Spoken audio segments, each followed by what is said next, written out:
1984 28 August দুপুর 3টের সময় Kolkata airport থেকে একটা ফ্লাইট উড়ান দেয়, কিন্তু ল্যান্ড করে 35 বছর পর নর্থ বেঙ্গলের এক পাহাড়ে। তো কি এই অদ্ভুত রহস্য? ফ্লাইট JL50 এতদিন কোথায় ছিল? এই সকল প্রশ্ন নিয়ে আজ নিয়ে এসছি একটা মাস্টারপিস সিরিজ JL50। মেঘ ও পাইন গাছে ঢাকা পশ্চিমবঙ্গের স্বপ্নের শহর লাভা। মাঠে বাচ্চারা মনের আনন্দে ফুটবল খেলে সময় কাটাচ্ছে। তখনই এক বিশাল ছায়া পড়তেই অবাক হয়ে সবে উপরে তাকালে চক্ষু চড়ক গাছ। একটা প্লেন খাদের মধ্যে ক্র্যাশ করেছে। কলকাতায় শান্তনুর ফ্ল্যাটে কাল সারা রাত পার্টি চলেছে গৌরাঙ্গের বউয়ের জন্মদিন উপলক্ষে। ভোরে হ্যাংওভার কাটলো ফোনের মেসেজ দেখে, তড়িঘড়ি করে টিভি অন করলো। আজকের হটকেক নিউজ, ফ্লাইট AO26 নিখোঁজ। ফ্লাইটে 40 জন প্যাসেঞ্জার ও 8 জন ইম্পর্টেন্ট ডেলিগেট ছিল। এভিয়েশন মিনিস্ট্রি যাত্রীদের পরিবারকে ফ্লাইট খোঁজার ব্যাপারে আশ্বস্ত করে হাই অ্যালার্ট জারি করেছে। বৃষ্টি ভেজা শহরে গাড়ি ছুটিয়ে চলল শান্তনু। পেশায় CBI অফিসার। কর্মজীবনে বহু কঠিন রহস্য সমাধান করলেও নিজের স্ত্রীর সাথে মতের মিল না হওয়ায় সম্পর্ক টিকিয়ে রাখার সমাধান আর হয়নি। ইতিমধ্যে খবর এলো বাগডোগরা থেকে 125 কিলোমিটার দূর কুলাখাম গ্রামে একটা বিমান দুর্ঘটনার খবর পাওয়া গেছে। কিন্তু পয়েন্ট হলো, যে রুট ধরে এই বিমানে যাওয়ার কথা তার সম্পূর্ণ উল্টো দিক থেকে দুর্ঘটনার খবর পাওয়া গেছে। সন্দেহ করা হচ্ছে বিমান হাইজ্যাক হয়েছিল। তাই হেড অফিসার মিস্টার গাঙ্গুলির আদেশে শান্তনু তার কলিগ গৌরাঙ্গকে নিয়ে বেরিয়ে পড়ল। ইন্দো চায়না বর্ডারের আর্মি রেস্কিউ ক্যাম্প ইতিমধ্যে উদ্ধার কার্যে নেমে পড়েছে। খাদের দিকে বিমান ভেঙে পড়ায় উদ্ধার কার্যে সময় লাগছে। এর মধ্যে 7 জনের দেহ পাওয়া গেছে। আর্মি অফিসার জানালো, বিমান ভেঙে পড়ার সময় ককপিটের কিছুটা অংশ পাহাড়ের উপরে আটকে যাওয়ার কারণে 2 জন বেঁচে আছে, যাদের মধ্যে একজন পাইলট, কিন্তু তার অবস্থা আশঙ্কাজনক। আন্দাজ করা যাচ্ছে পাইলট ছাড়া দ্বিতীয় ব্যক্তি ছিল প্যাসেঞ্জার, কিন্তু প্যাসেঞ্জার ককপিটে কি করছিল এটাই প্রশ্ন। তবে সবথেকে বড় রহস্য এটা নাকি AO26 নয়, বরং JL50 নামের অন্য একটা ফ্লাইট। ওরা ক্র্যাশ সাইটে পৌঁছলে বিমানের দুর্দশা দেখে ব্ল্যাক বক্স ছাড়া কিছুই প্রমাণ পাওয়া গেল না। শুধু সিটে আটকে রয়েছে ঝলসে যাওয়া দেহ, সাথে কিছু সামগ্রী। বিহু ঘোষের বাড়িতে মায়ের সাথে কোনো একটা বিষয় নিয়ে মনোমালিন্য চলছে। মা বললেন, রবিবার মুখার্জিবাবুর ছেলে তোকে দেখতে আসবে। এটা শুনে বিহু খাবার ছেড়ে রাগ করে উঠে পড়ল। কঠোরভাবে জানিয়ে দিল রবিবার ওর ফ্লাইট আছে। বিহু পেশায় পাইলট। আচমকা দুঃস্বপ্ন থেকে হসপিটাল বেডে জ্ঞান ফিরল পাইলট বিহুর। সে JL50 বিমানের একজন সার্ভাইভার। অন্যদিকে শান্তনু প্রফেসর মিস্টার দাসের সাথে সাক্ষাৎ করে। তারা JL50 ব্যাপারে জিজ্ঞেস করতে এসছে শুনে দাস হেসে বলে, আমি বহু বছর আগে একবারই বিমানের টিকিট কেটেছিলাম, কিন্তু ফোবিয়ার কারণে উঠিনি।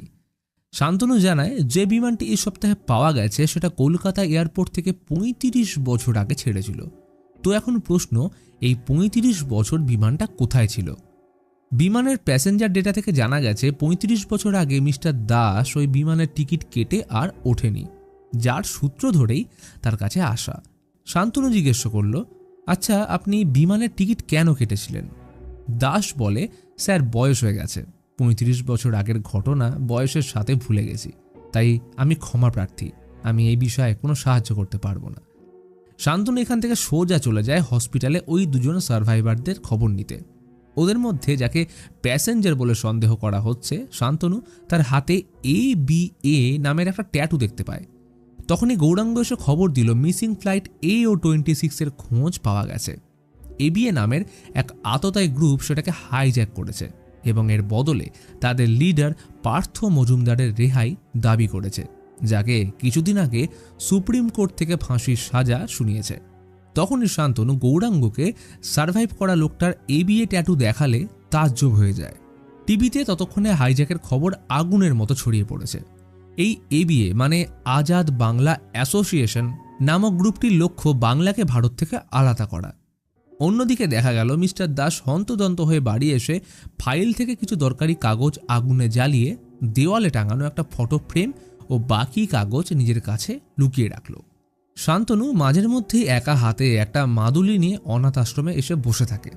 এই জায়গাটার সাথে ওর একটা গোপন স্মৃতি জড়িয়ে আছে। রাতে গৌরাঙ্গর সাথে শান্তনু ডিনারে জয়েন করে। এখানে না চাইতেও দেখা হলো স্ত্রী পর্ণার সাথে। সে কাজের সূত্রে বোম্বে শিফট হয়ে যাচ্ছে। পর্ণা ভেবেছিল শান্তনু হয়তো তার সাথে যেতে রাজি হবে, কিন্তু কোনো এক কারণে শান্তনু বরাবরই জায়গা ছেড়ে কোনো দিনও বেরোতে পারেনি। বছর বছর ধরে কিছু একটা উত্তর শান্তনু খুঁজে চলেছে, যেটা কাউকে বলে না। কিছুদিন পর JL-50 পাইলট বিহুর জ্ঞান ফিরলে শান্তনু জিজ্ঞাসাবাদ করতে শুরু করলো। বিহু জানায় প্রতিদিনের মতো তারা রবিবার দুপুর 3টের সময় যাত্রা শুরু করে। প্রথম 10 মিনিট একদম ঠিকঠাক চলছিল, কিন্তু হঠাৎ একজন ককপিটে ঢুকে কোপাইলট অভিজিৎকে মেরে বিমান অন্য রুটে নিয়ে যেতে বললে কিছুক্ষণের মধ্যেই ওয়েদার ভীষণ খারাপ হয়ে আসে আর বিমান নিয়ন্ত্রণের বাইরে গিয়ে ক্র্যাশ করে। শান্তনু কিছুক্ষণ চুপ থেকে ঠান্ডা গলায় বলল, বিহু, আপনি যা বলছেন সেগুলো একটাও বিশ্বাসযোগ্য নয়, কারণ আপনার মতে এই বিমান 35 বছর আগে অর্থাৎ 1984 সালে কলকাতা এয়ারপোর্ট থেকে রওনা দিয়েছিল, আর এইটা 2019-এর আগস্টের 3 তারিখ। তাহলে এই 35 বছর বিমানটা কোথায় ছিল? কথাটা শুনে বিহু প্যানিক করতে শুরু করলে ডাক্তার শান্তনুকে আর জিজ্ঞাসাবাদ করতেই দেয় না। ইতিমধ্যে গোটা নিউজ মিডিয়া CBI অফিসের সামনে ভিড় জমিয়েছে। তাদের প্রশ্ন পার্থ মজুমদার, AO-26 এবং সেই রহস্যময় বিমানটিকে নিয়ে। মিস্টার গাঙ্গুলি শান্তনুকে এই ব্যাপারে জিজ্ঞেস করলে তাদের কাছে বহু প্রশ্ন উঠে আসছে, কারণ ফরেন্সিক রিপোর্ট অনুযায়ী বিমান থেকে যা কিছু পাওয়া গেছে সেগুলো 35 বছরের পুরনো, এবং এটাও সত্যি যে বিহু ঘোষ JL-50 পাইলট ছিল। তাহলে হিসেব মতো তার বয়স এখন 60 বছর হওয়া উচিত, কিন্তু বাস্তব সম্পূর্ণ উল্টো কথা বলছে। হোটেল ব্লু স্টার সেই সময় বিমানটিতে খাবার সাপ্লাই করত, তবে বিগত 12 বছর আগে এই হোটেল বন্ধ হয়ে গেছে। সবথেকে অদ্ভুত বিষয়, কোনো যাত্রীদের থেকে মোবাইল পাওয়া যায়নি। তাহলে কি বিহু সত্যি বলছে? কিন্তু শান্তনুর মনে হচ্ছে এবিএ কোনো বড় কিছুর প্ল্যান করে প্রতিটা জিনিস খুবই বুদ্ধিমত্তার সাথে সাজিয়েছে, যাতে সবার এটা টাইম ট্রাভেল মনে হয়। এদিকে নার্স দুপুরে খাবার দিতে আসলে বিহু অবাক হয়ে চেয়ে থাকে ওর হাতের ছোট্ট জিনিসটার দিকে। আচ্ছা, ওটা কি আপনার হাতে? নার্স অবাক হয়ে বলল, মোবাইল। আপনি নতুন দেখছেন নাকি? বিহু স্তম্ভিত হয়ে জানলার পর্দা সরিয়ে বাইরের কলকাতা দেখে অবাক হয়ে রইল। এমন গাড়ি, বড় বিল্ডিং সে আগে কখনো দেখেনি। অন্যদিকে প্রফেসর দাস কাউকে না জানিয়ে ট্রেন ধরে সোজা উত্তরবঙ্গের দিকে রওনা দিয়েছে। এরপর গাড়ি ধরে লাভা। ঠিক যেখানে বিমানটা ক্র্যাশ হয়েছিল সেখানে পৌঁছে দূরবীন লাগিয়ে অবাক হয়ে চেয়ে রইল। কি চলছে ওর মনে বোঝা দেয়। শান্তনু গৌরাঙ্গকে নিয়ে পৌঁছল বিহু ঘোষের বাড়ি। বর্তমানে বাড়ির মালিক মিস্টার বোস। 10 বছর আগে মিস্টার ঘোষ বাড়ি বিক্রি করে চলে গেছেন। তাদের ব্যাপারে এরা কিছুই জানেন না, তবে প্রতিবেশী ডাক্তার বিক্রম চক্রবর্তী বহু বছর এইখানে রয়েছেন, ওনারা নিশ্চয়ই ঘোষবাবুদের ব্যাপারে জানবেন। অতঃপর শান্তনু ডাক্তারবাবুর সাথে সাক্ষাৎ করে জানতে পারল বিমান দুর্ঘটনার পর ঘোষবাবু তার স্ত্রীকে নিয়ে বাড়ি ছেড়ে চলে যান। তারপর ওনারা বেঁচে আছেন নাকি মৃত সেই বিষয়ে কোনো খবর নেই। তবে একটা বিষয় জানতে পারা গেল যে বিহু ঘোষের একজন ইন্ডিয়ান আর্মির সাথে বিয়ে হওয়ার কথা ছিল, তবে দুর্ভাগ্যবশত নকশালদের সাথে এনকাউন্টারের সময় ছেলেটা মারা যায়। এই সম্পর্কের সময় বিহু প্রেগনেন্ট ছিল, কিন্তু সে মৃত বাচ্চার প্রসব করে। ডাক্তারবাবু ফ্যামিলি অ্যালবাম থেকে যে ছবিটা দেখালেন তা দেখে দুজনেই অবাক। বিহুর বয়স অস্বাভাবিকভাবে একই রয়েছে। যাওয়ার পথে শান্তনু আচমকা জিজ্ঞেস করল, আচ্ছা, বিহুর ছেলে সন্তান হয়েছিল নাকি মেয়ে? এর কোনো উত্তর ডাক্তারের কাছে ছিল না, কারণ ঘোষবাবু এই বিষয়ে কিছুই বলে যায়নি।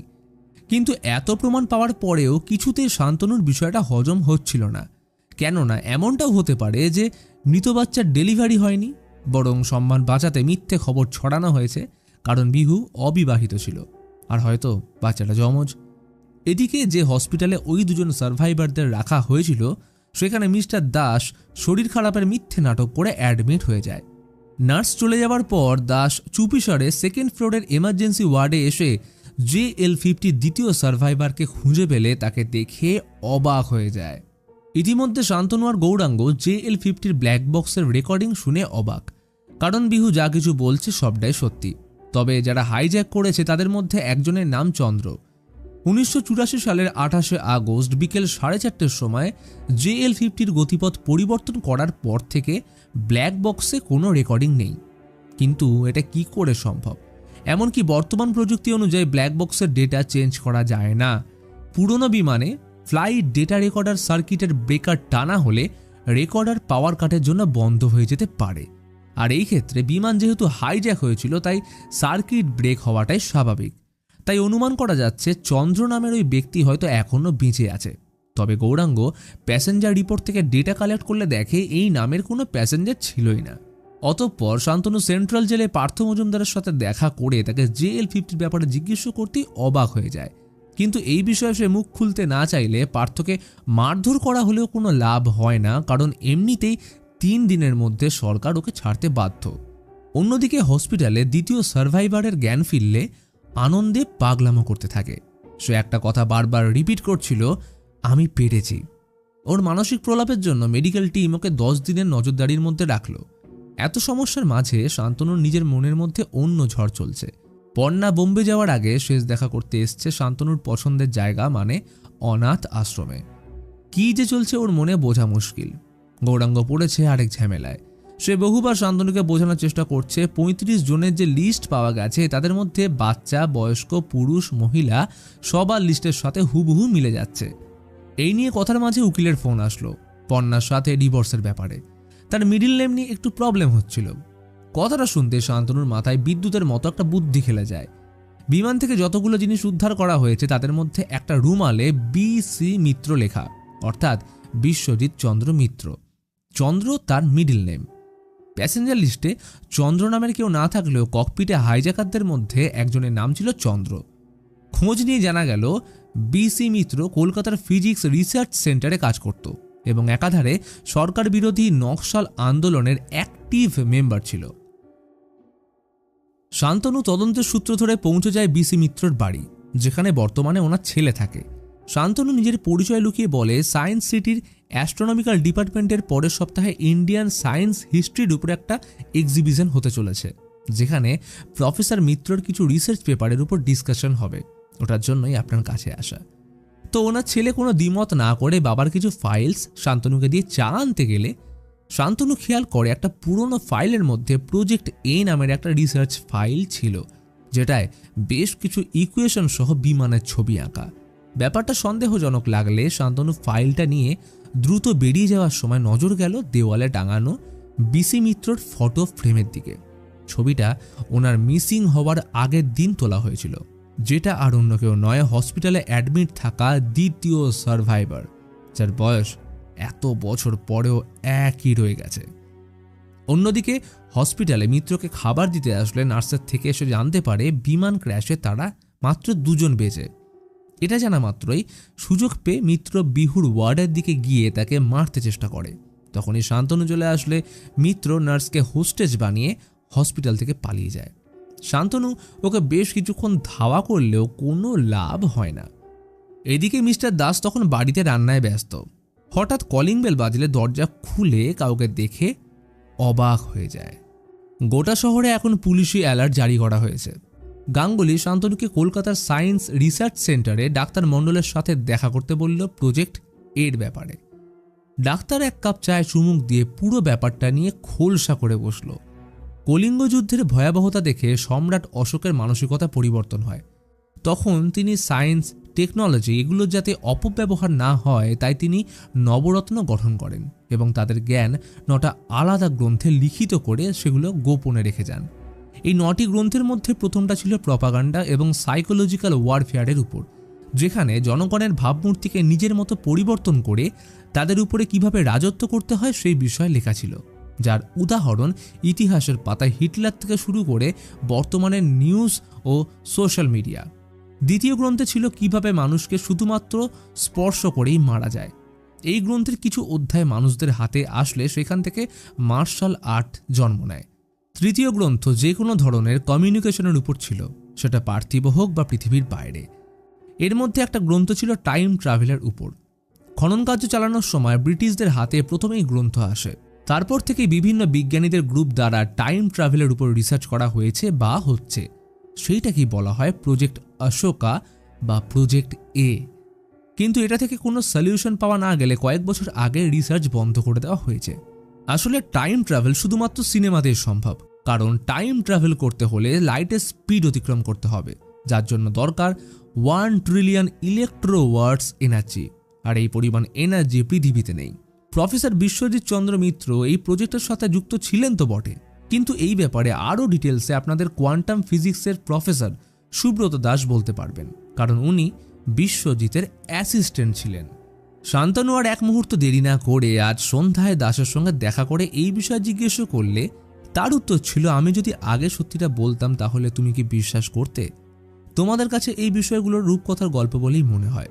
আসলে প্রজেক্ট এর সাথে প্রফেসর মিত্রর বাবা ডক্টর দেবচন্দ্র মিত্র যুক্ত ছিলেন। ভারতবর্ষ স্বাধীনতা লাভের পর সরকারের তরফ থেকে প্রজেক্ট ফান্ডিং বন্ধ করে দিলে তাদের গ্রুপ ভেঙে যায়। কিন্তু প্রফেসর দেবচন্দ্র গোপনে এই রিসার্চ চালু রাখলে তার ছেলে বিসি মিত্র রিসার্চের ফাইনাল কোড বের করে ফেলে। শান্তনু তখন বিরক্ত হয়ে বলল, তার মানে আপনি বলতে চান উনি টাইম ট্রাভেল মেশিন বানিয়েছিলেন? দাসবাবু হেসে বললেন, বানায়নি, বরং পেয়েছিলেন। দেখো, আজ থেকে বহু বছর আগে বিখ্যাত বিজ্ঞানী আইনস্টাইন প্রমাণ করেছিলেন টাইম এবং স্পেস দুটো একই জিনিস। উদাহরণস্বরূপ ধরে নেওয়া যেতে পারে একটা পেপার। ঠিক যেমন এর অস্তিত্ব আছে, জায়গাটা খালি নয়, ঠিক তেমনভাবে পৃথিবী কিন্তু হাওয়ায় ভাসছে না, বরং এটা স্পেস ও টাইমের উপর রয়েছে। এইবার পৃথিবী ঘোরার কারণে এই স্পেস ও টাইমের মাঝে সময়ের সাথে ভাঁজ তৈরি হয়। এই ভাঁজগুলোর মধ্যে একটা করে ওয়ার্ম হোল থাকে, যেগুলোর মাধ্যমে খুব কম সময়ের মধ্যে পাস্ট এবং ফিউচার ট্রাভেল করা যেতে পারে। ব্রিটিশরা যখন খনন কার্য করে গ্রন্থের যে পাতাগুলো পেয়েছিল সেখানে কিছু আনসলভড ফর্মুলা ছিল, যেগুলোর সাথে ট্রপোস্ফিয়ারের রিডিং মিলিয়ে বিসি মিত্র ওয়ার্ম হোলের অবস্থান নির্ণয় করতে পেরেছিলেন, যেটা প্রজেক্ট এর আসল লক্ষ্য ছিল। বিসি মিত্র পারিবারিক সূত্রে বাবার থেকে সবকিছুই পেয়েছিল, টাকা পয়সা, খ্যাতি এবং প্রজেক্ট এ। এইভাবে বছর বছর ধরে রিসার্চ করার পর অজস্র ব্যর্থতা পেরিয়ে তিনি যখন প্রথম উপায় বের করতে পারেন, তখন তাকে পাগলের মতো লাগছিল। সেই দিনটা আজও ভোলার নয়। কিন্তু এক্সপেরিমেন্টের জন্য দরকার ছিল একটা বিমান। একবার কনফারেন্স সূত্রে বিসি মিত্রের সাথে মাদ্রাজ যাওয়ার কথা ছিল। উনি সিদ্ধান্ত নিলেন মাদ্রাজ যাওয়ার এই বিমানটিকে তিনি এক্সপেরিমেন্টের জন্য ব্যবহার করবেন। তার পক্ষে এই কাজ করা কোনো ব্যাপার ছিল না, কারণ তিনি কমিউনিস্ট হওয়ার পাশে এবি এর একজন অ্যাক্টিভ মেম্বার ছিলেন। তাই এবিএ লিডার পার্থ মজুমদার প্রফেসরকে সাহায্য করে JL-50 হাইজ্যাক করতে। কিন্তু শেষ মুহূর্তে মিস্টার দাস ভয়ের আশঙ্কা করে আর ফ্লাইটে ওঠেননি। কিন্তু রিসার্চ অনুযায়ী বিমানটি 35 ঘন্টা সময় লাগার কথা ছিল, তবে কোনো ক্যালকুলেশনের গন্ডগোল হওয়ার কারণে সেটা 35 বছর লেগে যায়। শান্তনু, আমি প্রথমে তোমার মতোই এটাকে গল্প মনে করেছিলাম, কিন্তু সেদিন যখন কলেজে তুমি এই বিষয়ে জিজ্ঞেস করতে এলে, সেদিন সব ভুল আমার ভেঙে যায়। এর মাঝে তোমাদের পিছু নিয়ে যেদিন হসপিটাল পৌঁছলাম, সেদিন প্রফেসর মিত্রকে দেখে তো বিশ্বাসই হচ্ছিল না। শান্তনু বিরক্ত হয়ে তাকে এই শহর ছেড়ে কোথাও না যাওয়ার অর্ডার দিয়ে বের হতেই যাবে, তখনই মিস্টার দাস বললেন, কাল হসপিটাল থেকে পালিয়ে প্রফেসর মিত্র আমার বাড়ি এসেছিলেন। তাকে বদ্ধ উন্মাদের মতো দেখাচ্ছিল। তিনি আমায় বলেছিলেন ওয়ার্ম হোলের ব্যাপারে সে ছাড়া বিহু ঘোষ জানে, তাই ওকে মরতে হবে। এছাড়াও সে পার্থ মজুমদারের সাথে সাক্ষাৎ করবে বলেছিল। 48 ঘন্টা পর পার্থ ছাড়া পেতে চলেছে, তাই যেমন করেই হোক ওদের দুজনের সাক্ষাৎ আটকাতে হবে, অর্থাৎ প্রফেসর মিত্রকে ধরা চাই। কিন্তু 48 ঘন্টার মধ্যে তাকে খুঁজে পাওয়া দুঃসাধ্য ব্যাপার। অনেক চিন্তার পর মিস্টার দাস বলল, যদি তারা 1984 সালে গিয়ে দুজনের সাক্ষাৎ আটকাতে পারে, তাহলে JL-50 কখনোই হাইজ্যাক হবে না, ক্র্যাশ তো দূরের কথা, সাথে এই রিসার্চ অন্য কেউ পেয়ে অপব্যবহার হওয়ার থেকে বাঁচবে। শান্তনু তখন অবাক হয়ে চেয়ে রইল। কি বলছে এই লোকটা? এ কি আদৌ সম্ভব? মিস্টার দাস বলেই চলেছেন, ব্যাপার কি জানো শান্তনু, এই জিনিস আমেরিকায় হলে রিসার্চ আর সম্ভাবনার হাতছানি, কিন্তু ভারতে হলেই গল্প। কারণ আমরা হিন্দু, মুসলিম, মন্দির, মসজিদ, অন্ধবিশ্বাস ও রাজনীতি থেকে কখনো বের হতেই পারিনি। আমরা আজও আকাশে কোনো কিছু দেখতে পেলে হাত জোর করে ভগবানের নামে চালিয়ে দিচ্ছি, কিন্তু কখনো প্রশ্ন করছি না কেন, কি আর কিভাবে। শান্তনু, আমায় ওই 48 ঘন্টার মধ্যে জাস্ট 1 ঘন্টা দাও, আমি প্রমাণ করে দেখাতে পারি এই পুরো বিষয়টা টাইম ট্রাভেল। বাইরে তখন প্রচণ্ড বৃষ্টি। গাড়ির মধ্যে দমবন্ধ পরিবেশে চলতে থাকা নিউজ রিপোর্ট বলে দিচ্ছে পার্থ মজুমদার 48 ঘন্টার মধ্যে রেহাই পেতে চলেছে। মোবাইল হাতে নিয়ে বসলো শান্তনু। গৌরাঙ্গ, জলদি দেখা করো। শান্তনু মিস্টার দাসকে নিয়ে পৌঁছায় হসপিটালে বিহুর সাথে দেখা করতে। দাস তার থেকে সঠিক রিডিং এবং লোকেশন জিজ্ঞেস করে, যেটা হাইজ্যাকের সময় প্রফেসর মিত্র বলেছিলেন। কিন্তু বিহু একটা শর্ত রাখল, তাকে যদি বিমানের পাইলট করা হয় তাহলে সে নিজে ওই লোকেশনে নিয়ে যাবে। শান্তনুদের কাছে খুব কম সময় থাকায় না চাইতেও রাজি হতে হলো। অবশেষে তারা একটা প্রাইভেট জেট নিয়ে পাড়ি দিল বিশ্বাস অবিশ্বাসের পথে। কেননা বিকেল 4:30 বাজার আগে সব কমপ্লিট করতে হবে, কারণ এই সময় JL-50 হাইজ্যাক হয়েছিল। তারা যদি হাইজ্যাক আটকে দেয় তাহলে তাদের যেখানে থাকা উচিত ছিল সেখানে চলে যাবে, কারণ JL-50 হাইজ্যাক না হলে ক্র্যাশও হবে না, ফলে তারা এইখানেও আসবে না। কেননা JL-50 হাইজ্যাক হয়েছিল বলে তবেই না তারা আজ এই পরিস্থিতির মধ্যে আছে। শুরু হলো উড়ান। প্রথমে সবকিছুই ঠিকঠাক চলছিল, তবে একটা লোকেশনে আসার পর আচমকা ওয়েদার চেঞ্জ হয়ে সব ইলেকট্রিক ডিভাইস কাজ করা বন্ধ করে দেয় এবং তাদের বিমান একটা ফাঁকা স্থানে এসে কোনো রকমে ল্যান্ড করে। শান্তনু রেগে দাসের কলার টেনে ধরলে দাস শান্ত গলায় বলল, দেখো শান্তনু, কারোর ফোনে সিগন্যাল নেই, আমরা পেরেছি। দূরে একটা জিপ আসতে দেখে লিফট নিয়ে উঠে বসলো। রেডিওতে সম্প্রচার হচ্ছে প্রাইম মিনিস্টার ইন্দিরা গান্ধীর ভাষণ, যেটা স্বাভাবিকভাবেই ওদের চমকে দিল, কারণ ইন্দিরা গান্ধী 2019-এ জীবিত ছিলেন না, প্রাইম মিনিস্টার তো দূরের কথা। দাসের চোখ আনন্দে উজ্জ্বল হয়ে উঠল। মৃদু হেসে গানের সাউন্ড বাড়িয়ে এগিয়ে চলল গাড়ি 1984-র কলকাতার উদ্দেশ্যে। 80-র দশকের কলকাতা যেন এক নস্টালজিয়া। ছেলেদের ধুতি পাঞ্জাবি, মহিলাদের বাঙালিয়ানা সাজের সাথে হাতে টানা রিক্সা, হলুদ ট্যাক্সি, সবটাই শিহরণ জাগানোর মতো। কাল JL-50 উড়ান দেবে, হাতে রয়েছে একটা দিন। ওরা বাসে উঠে শান্তনু ভাড়া দেওয়ার সময় কন্ডাক্টর 10 টাকার কয়েন দেখে রেগে যায়, কারণ সেই সময় 10 টাকার কয়েন ছিল না, তাই জাল কয়েন দিয়েছে দেখে কন্ডাক্টর রেগে নামিয়ে দেয়। বিহু এর মধ্যে চৌরঙ্গি মানে ওর বাড়ি যেতে চাইলে দাস বাধা দেয়, কারণ যতক্ষণ পর্যন্ত JL-50 উড়ান দিচ্ছে ততক্ষণ অলরেডি বাড়িতে একজন বিহু আছে, তাই কাল বিকেল 4:30-র পর সে বাড়ি যেতে পারবে। অতঃপর শান্তনু নিজের ঘড়ি বেচে কিছু টাকা জোগাড় করে হোটেল ভাড়া নেয়। খাতায় সাইন করতে গেলে আজকের ডেট শুনে চমকে উঠল, 19 আগস্ট 1984। শান্তনু রুমের চাবি দিয়ে হন্তদন্ত হয়ে বেরিয়ে গেল সেই অনাথ আশ্রমের উদ্দেশ্যে। সেখানে পৌঁছে এক মহিলাকে জিজ্ঞেস করলো, আজ সন্ধ্যায় কি কেউ এখানে বাচ্চা ফেলে গেছে? মহিলাটি বলল, না, আজ তো কেউ আসেনি, কেন বলুন তো? শান্তনু কিছু না বলে বেরিয়ে যেতে গেলে লক্ষ্য করে গেট দিয়ে একটা গাড়ি প্রবেশ করতে। একজন বয়স্ক লোক একটা বাচ্চা এনে অনাথ আশ্রমের বারান্দায় রেখে চলে যায়। ও একবার লোকটাকে ডেকে জিজ্ঞেস করে তিনি কে এবং বাচ্চাটা কার, কিন্তু লোকটা কোনো উত্তর না দিয়ে পালিয়ে যায়। এই বাচ্চাটার গলায় একটা মাদুলি রয়েছে, ঠিক যেমনটা শান্তনুর গলায় ছোট থেকে আছে, অর্থাৎ এই বাচ্চা আর অন্য কেউ নয়, স্বয়ং শান্তনু। বাচ্চাটাকে দেখে শান্তনুর চোখে জল চলে আসে, কারণ 1984 সালে 19 আগস্ট শান্তনুকে ছোটবেলায় তার বাড়ির লোক এখানে ফেলে রেখে যায়, যার কারণে সে এতদিন কলকাতায় থেকে এইটাই জানার চেষ্টা করত যে তার বাবা মা কে ছিল। এমনকি CBI অফিসার হওয়ার কিছুটা কারণ এটাই। তবে আজ সেটা জানার সুযোগ আসলো, একটুর জন্য হাতছাড়া হয়ে গেল। সময় সকাল 9টা। প্রফেসর মিত্র এয়ারপোর্টে যাওয়ার আগে কলকাতার বাইরে এক পরিত্যক্ত ওয়্যার হাউসে পার্থ মজুমদারের সাথে দেখা করবে। সেখানে টিম নিয়ে হাইজ্যাক করতে বেরোনোর আগে তাদের পৌঁছতে হবে। তার জন্য দরকার গাড়ি, যেটার ব্যবস্থা করবে বিহু, কিন্তু এইটার জন্য তার বাড়ি যাওয়া লাগবে। একবার তার জন্য অনেক মানুষের প্রাণ গেছে, তাই দ্বিতীয়বার এই ভুল সে বরদাস্ত করবে না। অতঃপর বিহু লুকিয়ে বাড়ি পৌঁছায় গাড়ির চাবি নিতে। আচমকা ওর মায়ের সাথে দেখা হয়ে গেলে ওনাকে শেষবারের মতো জড়িয়ে ধরল, হয়তো এটাই মায়ের সাথে শেষ দেখা। তখনই ঘরের ভিতর থেকে 1984-র বিহু মা বলে ডেকে উঠলে উনি অবাক হয়ে মেয়েকে দেখে মূর্ছা যান।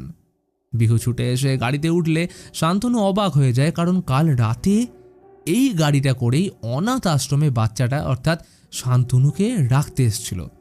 এর মানে বিহু মৃত বাচ্চা প্রসব করেনি, বরং ওর বাবা পরিবারের সম্মান বাঁচাতে মেয়েকে মিথ্যে বলে বাচ্চাটাকে আশ্রমে রেখে আসে, যার ব্যাপারে বিহু কিছুই জানতো না, অর্থাৎ বিহুই শান্তনুর মা। কিন্তু এখন পরিস্থিতি এমন যে তার কাছে মনের ভাব ব্যক্ত করার মতো সময় নেই। গাড়ি ছুটে চলল ওয়্যার হাউসের দিকে। কিছুক্ষণ অপেক্ষা করার পর প্রফেসর মিত্রর গাড়ি ঢুকলে বিহুকে গাড়িতে রেখেই রওনা দিল। পার্থ মজুমদার দলবল নিয়ে এসে পড়েছে, মিত্রবাবুও রেডি। তখনই শান্তনু ওদের দিকে বন্দুক নিয়ে এগিয়ে গেলে শুরু হয় দুই তরফ থেকে গুলি বর্ষণ। শান্তনু একে একে পার্থর লোকদের অভ্যর্থ নিশানায় মারতে শুরু করলো। অবশেষে পার্থ আর শান্তনু একে অপরের মুখোমুখি হলে শান্তনু ওকে মেরে ফেলতেই প্রফেসর মিত্র ওর উপর চড়াও হলে পিছন থেকে দাস ওকে গুলি করে।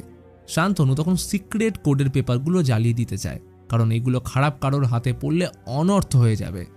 তখনই দাস ওর দিকে বন্দুক তাক করলো। কারণ এই দুর্লভ পেপার সে নষ্ট হতে দেবে না। এর জন্য একসময় সে নিজেও অনেক খেটেছে। সে প্রফেসরের থেকে বুদ্ধিতে কিছু কম নয়, শুধু অর্থ না থাকার জন্য তার স্বপ্ন শেষ হয়ে গেছিল। কিন্তু এই সুযোগ সে হাতছাড়া করবে না। আসলে সে কখনোই হাইজ্যাক বাঁচাতে এখানে আসেনি, বরং এসেছিল এই রিসার্চ পেপার নিতে। শান্তনু বলে কিছুক্ষণ পর 4:30 বাজবে, তখন আমরা কেউ এখানে থাকবো না, কারণ JL-50 হাইজ্যাক হচ্ছে না। তখনই দাস শেষে বলে, শান্তনু তুমি কিছুই জানো না। 1984 সালে ঠিক 5টায় 22 বছরের দাস মানে আমি এসেছিলাম প্রফেসর মিত্রর গাড়ি নিতে। সেদিন ও খালি হাতে ফিরেছিল, কিন্তু আজ ওর হাতে থাকবে রিসার্চ পেপার। ফলে সময় চক্রে 2019 সালে আমার কাছে এই রিসার্চ পেপার চলে আসবে। আসলে সেদিন প্রফেসর মিত্র তার বাড়িতে আসার পর ফেরত যায়নি, কারণ আমি ওকে মেরে ফেলেছিলাম, ঠিক যেমনটা এখন তোমার সাথে হতে চলেছে। তখনই বন্দুক গর্জে উঠল, কিন্তু সৌভাগ্যবশত গুলি শান্তনুর হাতে লাগলে কোনো রকমে নিজেকে সামলে মিস্টার দাসকে গুলি করে। আর এই সুযোগে শান্তনুর সব কটা রিসার্চ পেপার আগুনে জ্বালিয়ে চলে যায় বিহুর উদ্দেশ্যে। এতদিন পর সে মাকে নিজের পরিচয় দেবে। কিন্তু গাড়িতে ওঠার আগেই প্রত্যেকের মাথায় তীব্র যন্ত্রণা অনুভব হয়। মাথার শিরা ছিঁড়ে যাবার মতো অবস্থা। ঘড়িতে বাজলো 4:30। শান্তনু গাড়ির সামনে আসতেই দেখে সেখানে বিহু নেই। এক ঝটকায় মনে পড়ে গেল মিস্টার দাসের কথা। 4:30 বাজলে আমরা সবাই যে যার স্থানে ফিরে যাব এবং এর সাথেই সব ব্ল্যাক আউট। কিন্তু এরপরেই আসলো একটা বড় টুইস্ট, কারণ শান্তনুকে দেখা যায় প্লেনে ঘুম ভাঙতে। পাশে বসে রয়েছে তার স্ত্রী, কিন্তু এটা পর্ণা নয়। শান্তনু নিজেও অবাক, বোকার মতো চেয়ে রয়েছে। মাইকে অ্যানাউন্স হচ্ছে ফ্লাইট AO-26 কলকাতার নেতাজি সুভাষচন্দ্র বোস এয়ারপোর্টে ল্যান্ড হচ্ছে। নামার সময় শান্তনুকে ঠেলে এগিয়ে গেল তার সহকর্মী গাঙ্গুলি। কি অদ্ভুত ব্যাপার, তাকে দেখে গাঙ্গুলি চিনতে পারল না। এরপর শান্তনু সোজা চলে যায় সেই অনাথ আশ্রমে। শান্তনুর জন্মদিন উপলক্ষে ওর মা বিহু এসছে, সাথে রয়েছে বাচ্চাদের জন্য অনেক গিফট। আসলে 35 বছর আগে বিহুর মা মেয়েকে সব সত্যিটা জানিয়ে দেয় যে বিহু মৃত বাচ্চা প্রসব করেনি। ফলে শান্তনুকে বিহু যখন অনাথ আশ্রম থেকে নিতে আসে তখন ওর বয়স 5 বছর, এবং সেদিনের পর থেকে কাউকে আর পিছু ঘুরে তাকাতে হয়নি। তবে এইখানে রয়েছে আরেকটা ঘটনা। 35 বছর আগে অর্থাৎ আগস্টের 20 তারিখ বিকেল 5টায় 22 বছরের দাস ওয়্যার হাউসে আসলে সেইখানে পেয়ে যায় কিছু আধ পোড়া রিসার্চ পেপার, যেটা মৃত্যুর আগে 2019-এর মিস্টার দাস আগুনে পোড়ার থেকে বাঁচিয়ে নিয়েছিল। আর এই ঘটনার সাথে JL-50 সিরিজ এইখানে শেষ হয়। তো এইবার আলোচনা করা যাক এই মাস্টারপিস সিরিজের এন্ডিং নিয়ে। টাইম ট্রাভেল বলতে আমরা বর্তমান থেকে ভবিষ্যতে যাওয়া বুঝি, এবং কিছু ক্ষেত্রে এটা বিজ্ঞানসম্মতভাবে সম্ভব। কারণ দ্রুতগতি সম্পন্ন বাহনে চললে আমরা নিজের অজান্তে খুব অল্প সময়ের জন্য সময়ের নিরিখে কিছুটা এগিয়ে থাকি বা ভবিষ্যতে ট্রাভেল করি। উদাহরণস্বরূপ ইন্টারন্যাশনাল স্পেস স্টেশন ঘন্টায় 28,000 কিলোমিটার বেগে ঘুরছে। তাই ভূপৃষ্ঠে থাকা মানুষের থেকে স্পেস স্টেশনে থাকা মানুষটা প্রতিদিনের 0.00002646 সেকেন্ডের সময়ের পার্থক্যে এগিয়ে থাকে। অর্থাৎ আপেক্ষিকভাবে নভোচারীরা আমাদের থেকে কিছুটা সময় ভবিষ্যতে রয়েছে। এইবার সবথেকে কন্ট্রোভার্সিয়াল টাইম ট্রাভেল হলো বর্তমান থেকে অতীতে যাওয়া, যেটা থেকে অনেক সমস্যা বা প্যারাডক্স তৈরি হয়, যার মধ্যে সবথেকে বিখ্যাত গ্র্যান্ডফাদার থিওরি।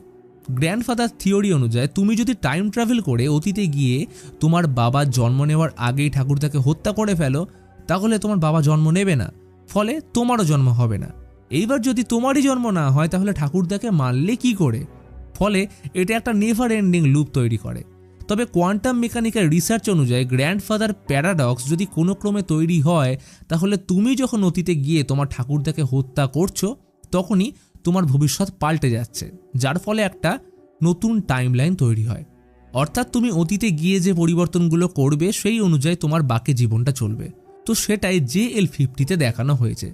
আসলে 1984 সালে শান্তনু প্রফেসর মিত্রকে আটকাতে সক্ষম হলে JL-50 কোনোদিন হাইজ্যাক হয় না। ফলে বিহু ফ্লাইট ল্যান্ড করে বাড়ি ফিরে আসে। তাই 5 বছর পর বিহুর মা আসল সত্যটা জানিয়ে দিলে বিহু শান্তনুকে আশ্রম থেকে ফিরিয়ে নিয়ে আসে এবং শান্তনু তার কাছেই বড় হয়।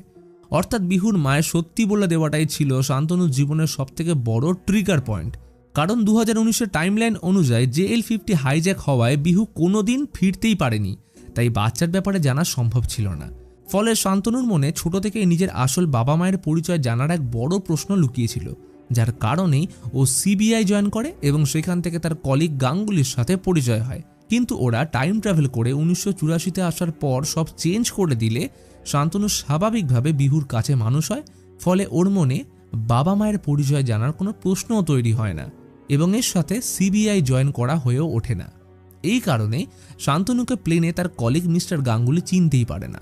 অর্থাৎ বিহুর মায়ের একটা ডিসিশন শান্তনুর জীবন পাল্টে দিয়েছিল। কিন্তু 22 বছরের পার্থ ওই পেপারসগুলো নিয়ে যাওয়ার পর আর কি হলো সেইগুলো সিজন 2 আসলে জানা যাবে। তো এই ছিল JL-50-র পুরো গল্প।